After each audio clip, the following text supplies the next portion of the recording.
Thanks for joining us this week on the show. I am joined by Terry Healey, who has spent his career not only doing the work that has inspired him, but sharing a message of overcoming adversity and developing resilience after a diagnosis of facial cancer at a very young age and undergoing many radical and reconstructive surgeries. He developed the muscle of resilience and is sharing the message that you can overcome the situation that might feel insurmountable right now. In his books, his writings, he shares the stories of others who have this capacity for resilience. And I know you're going to find inspiration in our conversation today. Thank you for joining us. It's time to flip the script on stress and learn how to thrive today and throughout your days. Join me for inspiration and interviews with folks who are shining their light in the world in the areas of positive mindset, health, and well-being. I'm your host, Susi Vine. Let's get happified. Welcome back. I am thrilled to have you with us this week on the show for a conversation that I know is going to be a really powerful one that could give you a whole new perspective on the things that you have survived in your life and inspire you to thrive. I am joined today by Terry Healey, survivor of a life-threatening cancer that left him with permanent facial difference. He's an author, keynote speaker, and business strategist. He challenges audiences and readers to face their adversities and to apply his framework of 4 key principles to gain confidence, build resilience, and find purpose and joy in their personal and professional lives. Having endured more than 30 surgical procedures to reconstruct his face while in his early 20s, Terry views the lessons he learned as gifts and believes his greatest reward is being able to teach others how to overcome any kind of adversity and celebrate life.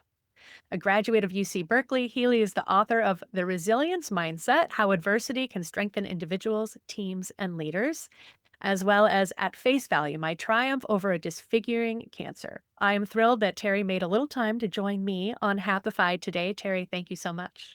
I'm so happy to be here, Susie. Thank you. And I always like to start at the beginning because there's a story that brings us to where we are. I've kind of already tipped our hand a little bit, and folks understand maybe what your life might have looked like, although I'm sure without walking in your footsteps, I don't know that anyone deeply could. So I'm glad that you're sharing your message and being so available through your books and your writings. Could you give us a little bit of an idea what that was like to be so young and have such a radical diagnosis and then recovery that I'm sure seemed to last a long time? Yeah, I mean, I would say I'm really lucky, actually, in many ways that it happened when it did, right? Even though that might sound odd. When you're 21 or when you're 20, when I was actually diagnosed, I think you think you're invincible, right? Nothing's going to happen. You're also a little naive. I don't think you recognize at the time what this journey and battle may be like. You don't worry as much about, you don't have as much anxiety about paying the bills and worrying about your family because I was a single college kid. But I also had I think some gifts that I was blessed with going into it because I was confident, right? I did have high self-esteem. I was hitting all these milestones that I wanted to hit along the way. So when it did hit me, don't get me wrong, it was devastating in many, many ways. But I think I had a good foundation that enabled me to, despite fall deep into the depths of who I was as a person, not too deep. So I was able to kind of bounce back a little bit. Took a while. I can imagine. And, when we do the math, I mean, we've come a long way in reconstructive surgeries, but to have the number of them and the extent to which, can you give people Yeah. idea of what all you had to go through? I mean, it just must have had your head spinning. Yeah. So when I was first diagnosed, which was with a fibrosarcoma of the right maxilla, which is sort of right in this area here, I was fortunate I got the right diagnosis because it's an incredibly rare situation. They treat it with surgery. They thought they had clear margins. I was off and running, right? But it was 6 months later when it came back with a vengeance. So that's when the journey really began because now I was facing something life-threatening. And it resulted in the removal of half of my nose, the shelf of my right eye, the muscle and the bone from my right cheek, part of my upper lip, part of my hard palate, and 6 of my teeth. And I woke up attached to my chest because they had to transplant a full thickness skin graft from my chest to fill in this huge cavity that had been created. And so, when I woke up, my biggest concern was, did they also remove my eye?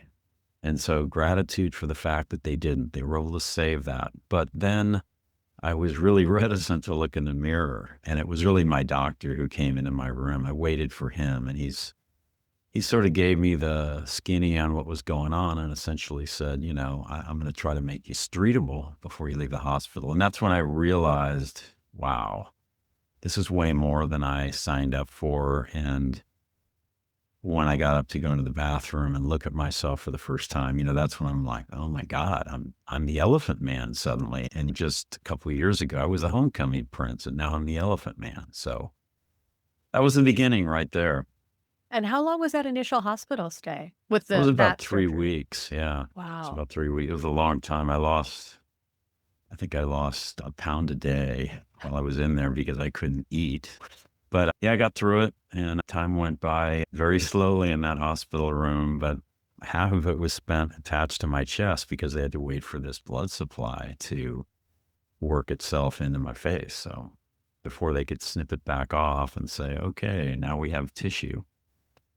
But Eh, the journey began because that's really when you follow that with radiation therapy. And again, my naivete was not recognizing that radiation was going to shrink the tissue, further compounding my disfigurement, pulling my eye down, pulling my lip up, pulling my nose to the right. So everything was filling toward this cavity that I still had in my face. So day by day, luckily it sort of progressed as opposed to was absolutely horrendous day one, because it would have been even more difficult to take.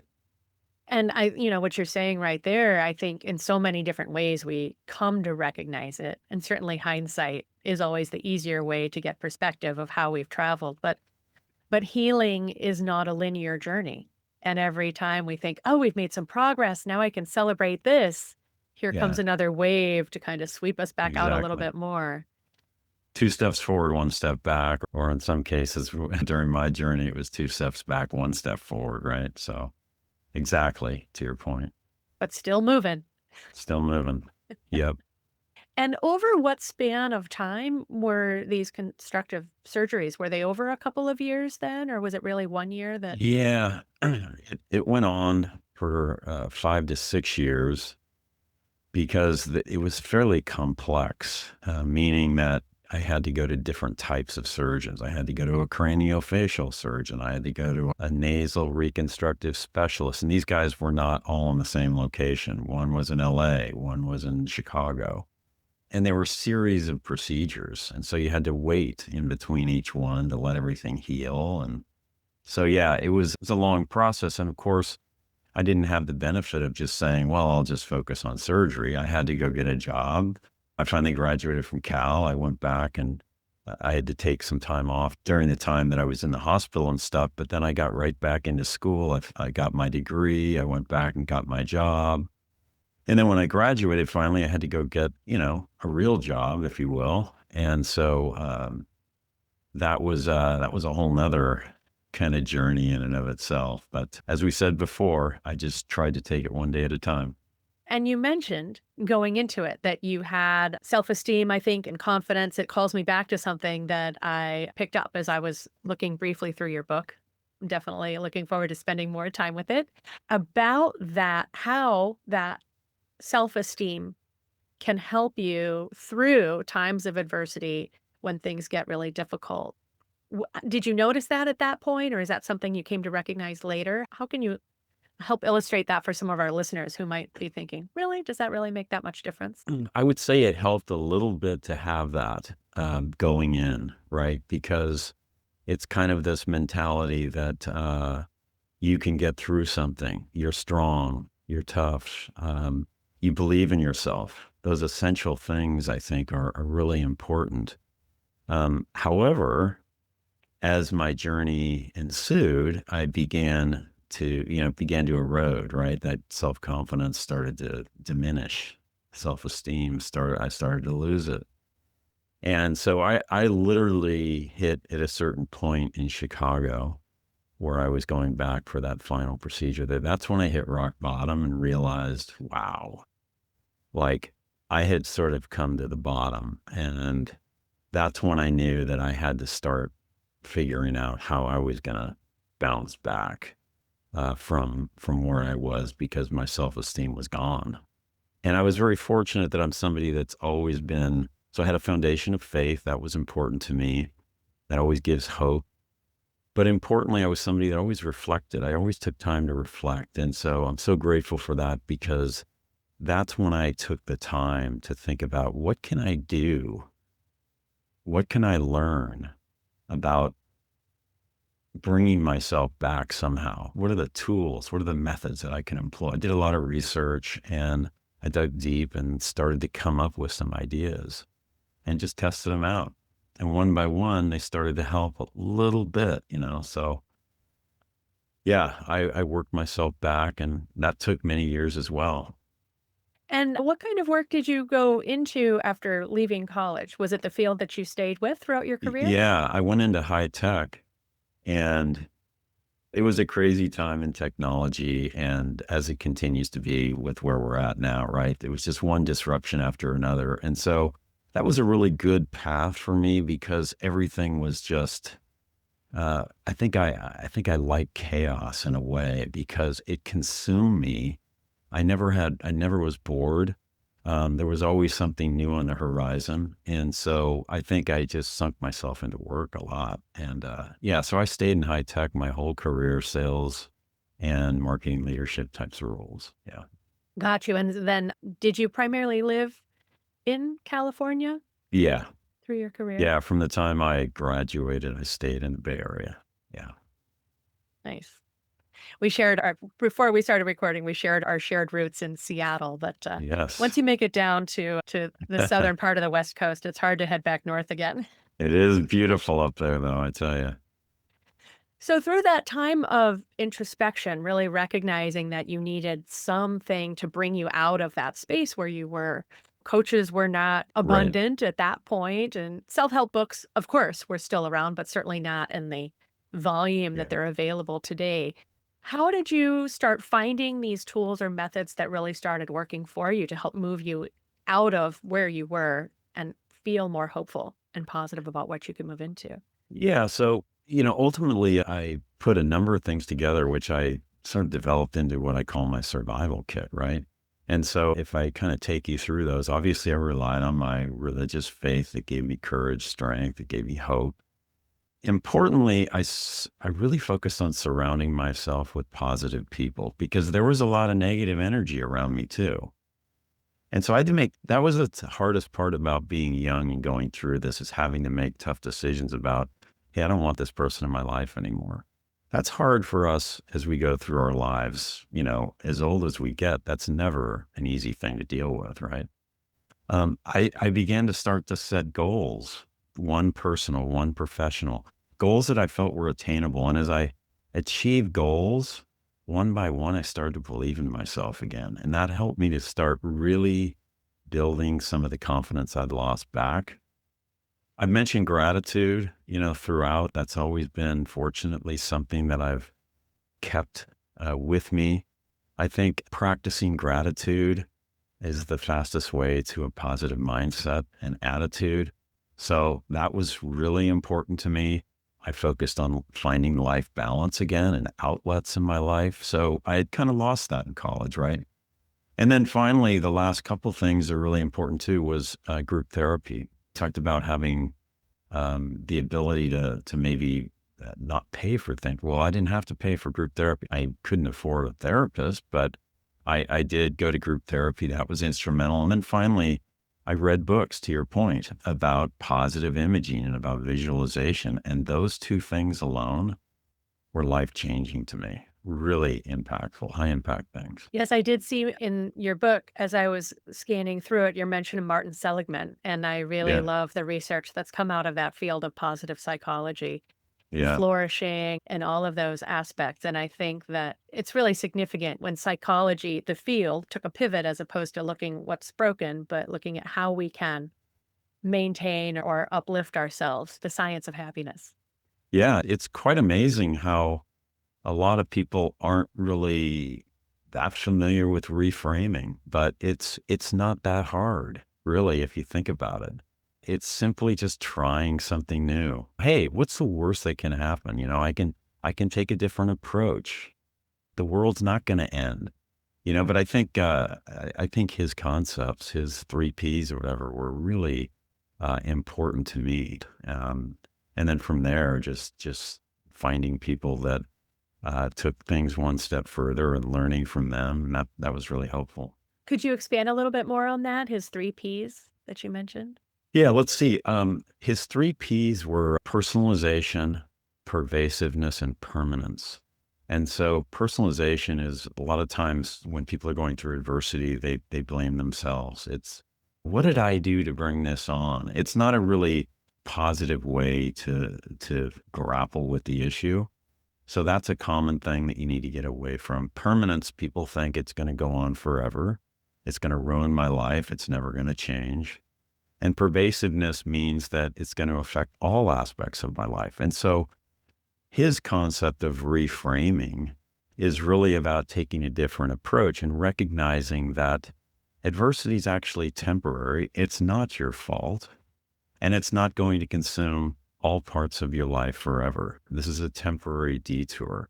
And there's ways of kind of changing how you approach things in a more positive way. So instead of, hey, this will never work, maybe you just have to step back, reflect, and say, maybe there's a different approach that I can take. And I think that's really important for people today too, as they think about reorganizations. Obviously I come from high tech, so I think about this a lot because I went through, I can't tell you how many reorgs. It seems like a yearly annual thing in most tech companies, right?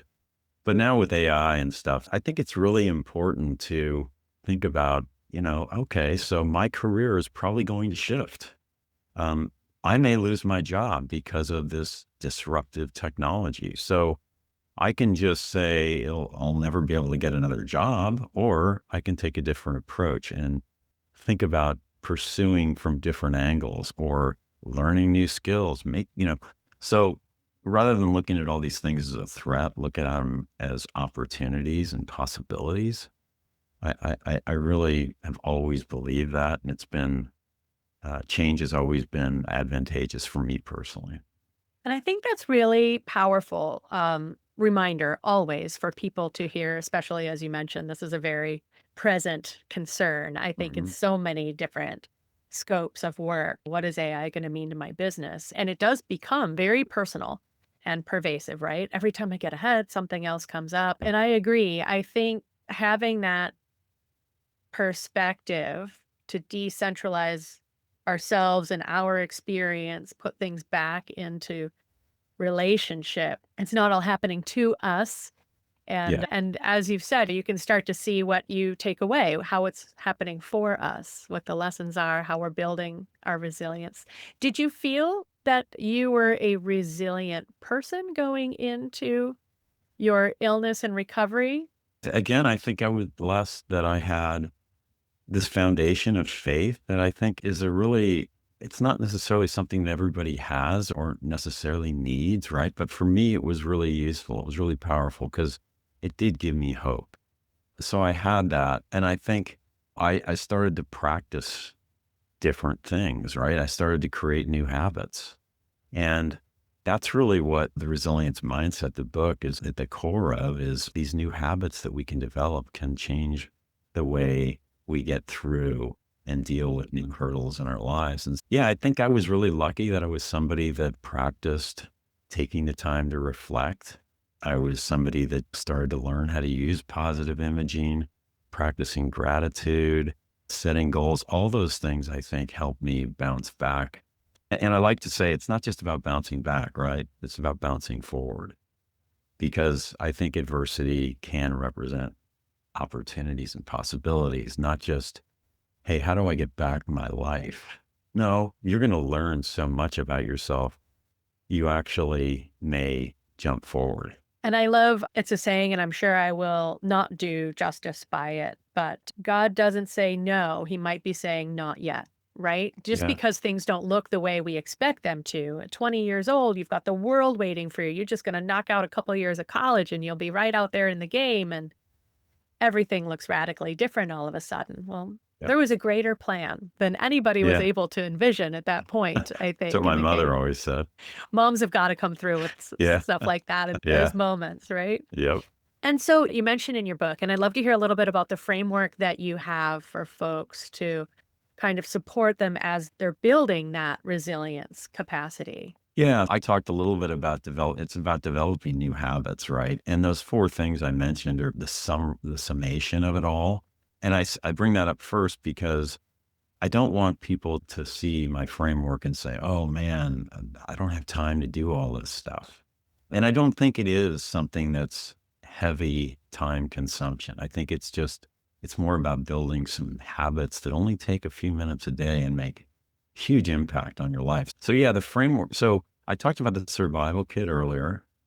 So what happened, how I developed the framework was I would go to these events and I would speak and I would share my survival kit. And these people would come up to me and say, you should really turn that survival kit into something. You should write a workbook or you should write another book. And as I thought about that and what they said, I realized, yeah, I could probably help a lot more people.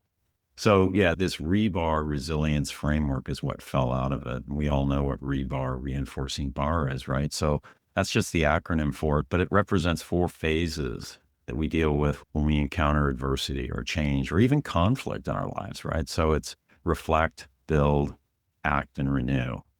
And if you'd like, I could quickly go through what those are if we have time. Absolutely. Yeah, I'd love to Okay. hear a little bit more about those. So reflect is something that, what do I mean by it? What I mean by it is you take a few minutes a day and you practice. You start with gratitude. Think about all the things you're grateful for because there's always a million things that we have to be grateful for. And then step back and do an audit of your day and think about, did I learn anything today? Was I inspired by something today? If I was inspired, can I apply that to my life tomorrow? I'll tell you, it was life-changing for me. It allowed me to take risks. It enabled me to make changes. And so I just ask people to start doing it every day because once it's a habit, you start to pick up on things and key insights that maybe you would have missed because we're all so busy with text messaging and emails and phone and busy lives. So take the time. Build is really about that time that you start to develop a positive mindset, a growth mindset. So this is when you identify who your support system is going to be. This is when you figure out how you're going to find work-life balance. This is when you choose positive. It's when you choose that attitude. And if it's important to you, practice faith. Act is where the rubber meets the road. This is when you start to really make progress. So this is when you face challenges. This is when you take control. And this is when you set those goals. It's execution mode. And then finally, renew. The final phase is the commitment to the process. It's when you step back and think about, what did I learn from this ordeal? And let's face it, if you've reached this point, you should celebrate because you survived whatever it was. And this is the time that you, again, take time to think about what are the traits and characteristics that I embody that enabled me to get through this ordeal. Celebrate those. That helps build confidence back. But really, it's about learning, and it's that growth mindset in action, in practice, I should say. And it's that focus on how do I become a better version of myself every single day. So it's just understanding the flow of things. And what I like to talk about is the fact that these phases represent a lot. There's a lot of methods that you can employ. You don't have to choose all of them, but in the book, it's a workbook, right? So you can personalize it to your own journey and take away something actionable and then just try to develop a couple of new habits. And I think life gets a little bit better. And I think that's a really helpful reminder and certainly encouragement that you're sharing through your book is to encourage people to tailor their system to what works, to recognize there are so many tools available Yeah. and they're not all going to work for you or they're not all going to resonate. And so Yeah. with that time of reflection, with it seems to me a cyclical process from renew to go back to reflect. It's kind of a Yep. always in touch and evolving and refining process. Then you've really got it dialed in. You know what you can lean on and when which tool is going to be the best thing for you. Yep. Absolutely. And I do think it's important for people, a lot of people say, oh, I don't have time to meditate. Mindfulness is hard. I get all in my head. But even if that invitation, especially if the invitation is reflection, recognizing where we are, what has worked, and what we feel called towards, is that inner compass is what's going to lead us in the right direction Right. when we're hearing it. And we can tune down those external messages and encouragements and coaches and all of that Yeah. buzz that's going around telling us this is the way. Yeah. So your meditation example is a great one, right? I've tried meditation. I'll be honest with you. It's tough for me, but positive imaging and visualization is something that I can literally do in 2 or 3 minutes. Sometimes I do it when I'm laying in bed. If I can't go to sleep, I will visualize and it calms me. It soothes me. It puts me at ease. It sort of puts all that stuff aside. So it's a form of meditation, I guess, but give it 2 or 3 minutes. You don't need to do 10 minutes or 30 minutes. Try it, you know? Yeah, truly. And I have worked in the past with a group called Positive Prime. They have little positive sessions, 3 minutes, Okay. and that's the difference. Michelle Galen and Sean Aker in their research, she was in news broadcasting and recognized the impact of negative news, that negative bias that we all Yeah. have, the way that biologically we are wired to respond to stress. And those difficult experiences are like Velcro. And to your point, if you're going to move beyond adversity, if you're going to have that resilience, you have to start training the neural pathways to Yeah. hold on to those positive images, to follow that Yes. positive potential that's out Yeah. there. Yep. Absolutely. Makes sense. It's not an easy thing, I venture, to learn in your early 20s, but it certainly gave you those tools and built those muscles maybe earlier than most of us have to. Yeah. I read these books and yeah, it was a little bit of, it was reaching, right? But I crystallized it into something that would work for me. And so what types of visualization exercises can I do? Or what types of positive imaging bring me joy? So examples from other people aren't always going to be the right ones, but if you understand the concept and you can apply it to your own life and say, what would work for me? I do the same things, believe it or not, Susie. My positive imaging exercises are some of the same things I did when I was 20 years old. Still do them now. Hasn't changed. And they still light up that reward center. Yeah. Yeah, they do. And I That's don't get terrific. tired of them because I employ this idea of backpacking and being in the wilderness. And so it's all this beauty around me. It's like it never gets old, right? So, So true. Here on the West Coast, we are blessed to be surrounded by beauty that is accessible to yeah, us. So that's yeah, definitely one of my go-tos as well. that's very true. So in your work, you've taken a look at not only individual resilience, but systems resilience. Can you talk a little bit about that, how that can support groups or? Yeah, organizational or systems resilience. I think those concepts are also applicable in that if you kind of go through my framework and you think about the reflect phase, right? It's really about stepping back and seeing, was I inspired by something, right? And so I think these are, first of all, you're in a positive mindset when you start because you've been practicing your gratitude. So you're in a positive mindset. And I firmly believe that it helps people have a willingness to take chances, to take greater risks because this dialing in on some concept that they were inspired by, they really were inspired by it, but now you're taking the time to think it through. You're not going to have an inspiration every single day. You're not going to act on one every day. But when you're in the practice of it, it starts to help you formulate your ideas in a stronger way. I think from an organizational standpoint, organizational resilience standpoint, I think the build phase is really critical because that's okay.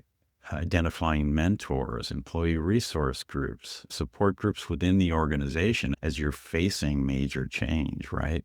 But having a positive, sort of growth oriented mindset built into the company and having a strong culture is so instrumental. If you've got a toxic culture, my recommendation is you probably shouldn't be working there. Easier said than done, but change is good. And then ACT for me, it's all about goal setting, right? And Susie, the thing about this is that I worked in these big corporations and startups, and they all had the same challenges, which was that there's priorities at the company level. There's goals at the company level. Then you get down to the department level and you got your own priorities there, and the teams have priorities. So you have all these priorities. People can't tell you what they all are. So simplify, try to find one unifying goal that people can rally around. And it makes a huge impact on the team because you can achieve if you focus, and that really brings people together. It helps build trust, all that kind of stuff. And renew again is really that growth mindset in action. It's about really saying, it's okay if we screwed something up. It's okay if we made a mistake. It's okay if we failed. As long as we can step back, take the time, peel back the onion and figure out what did we learn from this that we can apply going forward. And that's the biggest benefit of mistakes and failures, right? In any business. And I think that's a really powerful reminder. I think maybe some folks feel stuck where they are. It's a negative work environment and they're going along to get along. But I haven't been one to be able to stay in those kinds of work situations for very long. Yeah. Even if it Yeah. feels like walking out on a delicate branch, I can't show up to work every day and sit in Yeah. that same miserable dynamic or unrealistic expectations and that sort of thing. And I think we are fortunate to be coming into an age where leadership is taking good leadership more seriously and looking for ways to support their team and develop their team. And so I think it does apply beautifully, the REBAR framework, to teams as well as individually. Yeah. And I think the culture thing that you just mentioned, it's so critical, right? Because in these types of environments where it's a growth type mindset built in and where you're applying it to that, I think that the leaders tend to be a little bit more leaning towards servant leadership styles. And what I mean by that, like the emotional intelligence is really important to those leaders, meaning they're empathetic of their people, they're understanding of their people, they're humble, they listen, they're real in terms of sharing vulnerability and saying, hey, I don't have all the answers. I'm not the smartest guy in this room. I'm the leader, but I empower you. I want you to be empowered to come up with the ideas because all of us collectively are going to make this team stronger. I think that's so critical in a positive culture. And that's where that organizational resilience comes in, because when you have that kind of a culture, when times do get tough or you enter a crisis, that's when people will roll up their sleeves and say, you know what? I believe in this organization. I believe in the people around me. I'm going to do that extra work right now. This is a tough time, but we're going to work through it. We're going to adapt, right? And as you said too, looking at failures or things didn't go the way that were intended, to have that ability to reframe, to refine the process and come back to it, as opposed to looking for ways to assign blame, Yep. sending that downhill, that sort of thing. That's Yeah, when the quality of leadership really shows itself, I think, too. absolutely. Yeah, there's so many young leaders that I saw come through who they've got the pedigree, right? They got the MBA from a top business school. And I think they're super smart and they feel this pressure to be the smartest guy in the room all the time or the smartest gal in the room. And so they feel like they're responsible for making all the decisions and making all the recommendations when they would be more successful at building their team and the strength of their team if they empowered people to do more and have them do less, right? Plus, it leads to burnout as well when leaders behave that way. So, Yes, and I think it definitely goes back to that having the confidence to call on the team that you have to support you, as opposed to it feels like leadership that doesn't have the self-esteem that's trying to pretend, of course I have all the answers, of course I know the right. way, of course it starts here and it ends here, and you're all just That, clocking in and clocking and out. that behavior, that attitude that you just said, right? That's the fastest way to recognize somebody's insecure, actually. Somebody that acts like they're overconfident is oftentimes not very confident, right? You can see through that. And another thing that I caught as I was looking through your book and I found really interesting, I think it would be good to explore, because forgiveness can be kind of a loaded subject. When you suggest to somebody that if they're able to forgive a person or a situation, that they're going to be able to move on from it. And people tend to think they haven't done their time, paid their penance, Right. made it up to me, right? We carry a chip around waiting for somebody to come back and do right by us. How do you see that forgiveness can kind of help support resilience or recovery? Yeah, I think it's part of empathy too. It's this concept that I think came out of my adversity, whereas I became more empathetic of other people for a lot of reasons, which I could go into. But I think it's understanding like this whole forgiveness thing. It's recognizing that we all have weaknesses and stuff, and some people have certain personality traits, and they do certain wrongs to us, or they do something that we don't think is right, and we feel like they should say sorry, and we really struggle to forgive, but just recognize that none of us are perfect. And if you can just accept that, okay, I forgive this person for their inadequacies, I have them too. Um, it's just much easier to move on, because otherwise, yeah, it's just always at you, burning at you, and it's just bothering you. So I think just, empathy is a big thing for me. If we can all be empathetic of other people and just recognize that none of us are perfect. So forgive, move on. You don't have to have that person back in your life if they were someone that was close and did something that burned you, right? It's setting boundaries and taking care of yourself. That's part of resilience, right? It's taking that time to make sure that you're doing the work to say, how do I take care of myself too? And not surround myself with toxicity that's just going to take me down. Those are tough things, but they're important things. Yeah, I do think it's an important part of resilience to recognize that healthy boundaries are a part of that and you're not harming or injuring anyone else by having respect for yourself and what you're available for. Yep, absolutely. Agree. Yeah. And empathy too in leadership, along with that false confidence or insecurity, I think that empathy in leadership is something that's very apparent pretty quickly when you're working with somebody on their team or in an organization with a diverse leadership team. I think that really comes through. Yeah, and that's a great way. If you look at leaders that are empathetic, they tend to have less attrition on their teams, greater retention, right? So those are positives, I think. And when the time comes, as we talked about earlier, when that leader says, hey, I'm sorry, but we are now facing this competitive threat, whatever the situation is, I need you guys to build a plan in 24 hours, and we need to meet every day at 8 a.m. until we've got this thing out in market, whatever the situation is, right? When you ask them to do that but you've been empathetic as a leader, people are far more willing to step up and do what they need to do, because there's this greater trust. And it's just, hey, we're going to have ups and downs. We're going to have tough cycles. But when you need something, I'll be there for you. When you need to take time, you can take time. Yeah, and that kind of commitment that goes both ways is really powerful for teams, for relationships, partnerships Yeah. across the board. Yeah. Absolutely. Are there I know in your book you share a couple more stories of folks who have really faced some tough situations and overcome those, and I'm sure in your career and speaking, people have come to you and shared their personal stories. Yeah. Is there any story that kind of sticks with you as another example of folks who keep showing up in spite of some pretty overwhelming odds? Oh my God, there's so many. Yeah, I have all these stories, to your point, in my book about people that overcame insurmountable obstacles far greater than my own. What do I choose? I'll start with Jamie Crazy. Yes. So Jamie was the top slopestyle skier in the world. She was ranked number one or two back in 2014 and 15. She was at the X Games. This is before slopestyle skiing was in the Olympics.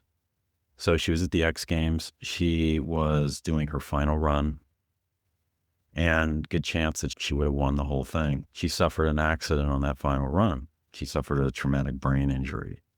She was in a coma. She was paralyzed.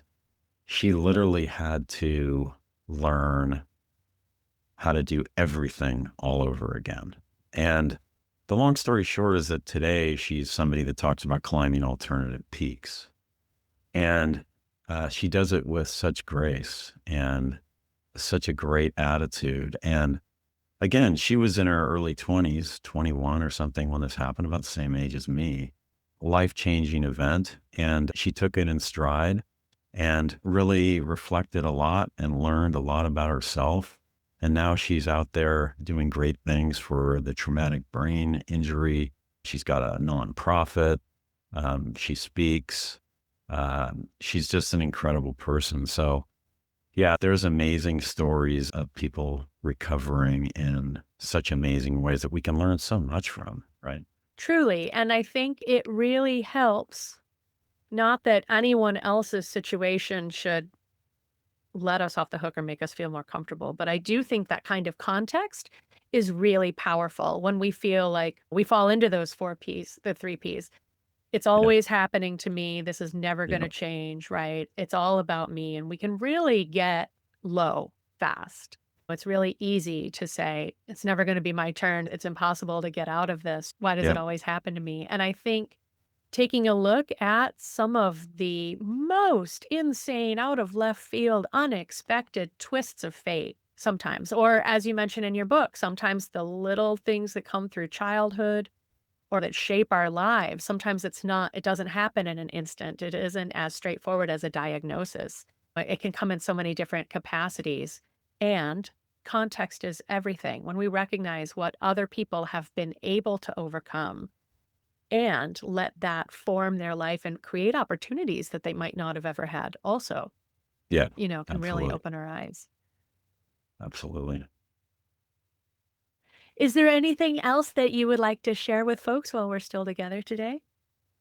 I would just say that if you struggle with attitude, which all of us do from time to time, if you struggle with attitude, practice gratitude. It really is a simple exercise, and we all have so much to be grateful for, and it just changes your mindset. So that's what I would leave people with today. I love that one. If you struggle with attitude, practice gratitude. I haven't heard it yet. You'll get all Okay. attributions from me. I I don't got it know. from Terry.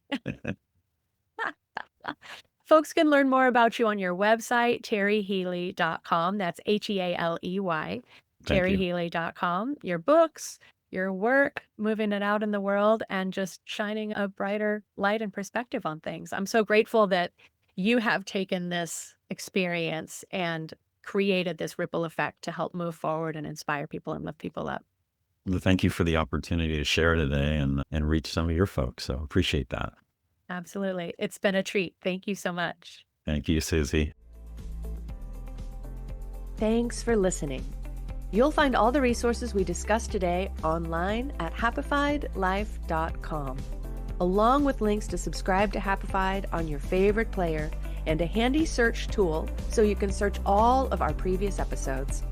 Help us grow by leaving a quick review and share this episode with a friend. Until next time, keep on shining.